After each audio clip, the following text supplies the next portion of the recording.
General relativity then tells us that any mass will sink into space-time and generate a gravitational well. But how deep will that gravitational well be for any particular object? Isaac Newton, in his law of universal gravitation, had already figured out the factors that determine the strength of gravity, and he showed that in his law of universal gravitation. So here the force of gravity is dependent on two factors. M is mass, the mass of the objects involved, and R is the radius of the object.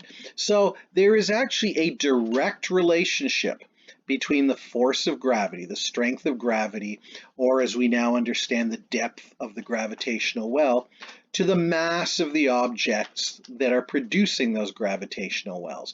The more mass you have, the more gravity you're going to have, the deeper the gravitational well will be.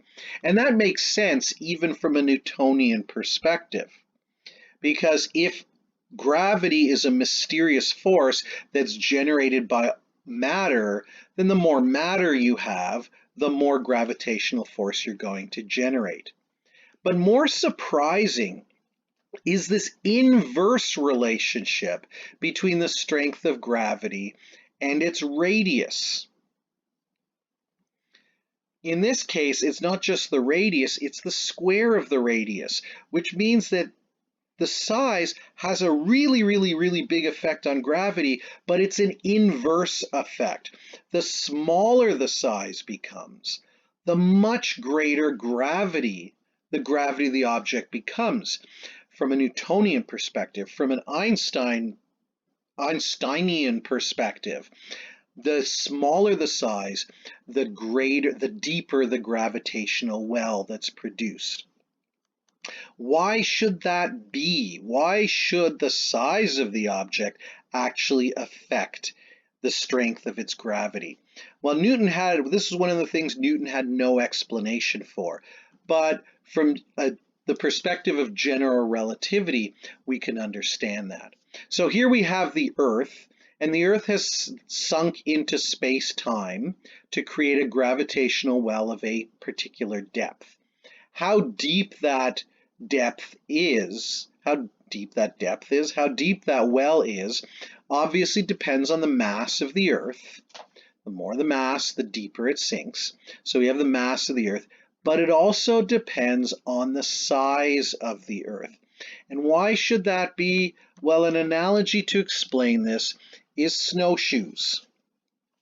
When people go out in the snow, what's holding them up? What's keeping them from sinking through? It's the snow itself, the internal forces of the snow.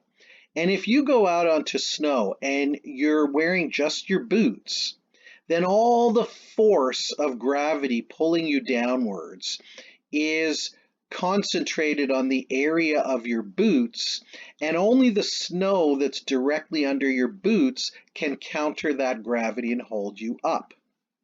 But if you put on a pair of snowshoes, what you've done is you've increased the surface area of your feet, which means there's now more snow underneath you with more internal forces to hold you up against gravity. And what might not be able to hold you up if it's just the snow that's under your feet can now hold you up if it's all the snow that's under the whole entire snowshoe. And so the same thing can be thought of with space-time. But remember, we're talking four-dimensional, and so this is beyond picturing.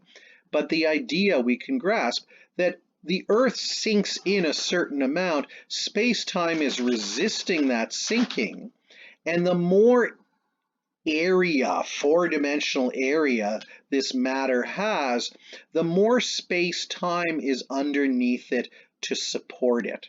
So if we were to shrink the Earth down to half its size, that would be like taking off your snowshoes and stepping on the snow with just your boots. There's now a much smaller amount of space-time holding you up, holding the Earth up. And so what's going to happen with less space-time pushing up against the Earth, up in 4 dimensions? It's going to sink deeper into space-time because there's less space-time supporting it. How much deeper? Well, if you shrank it to half the size, you've doubled the size.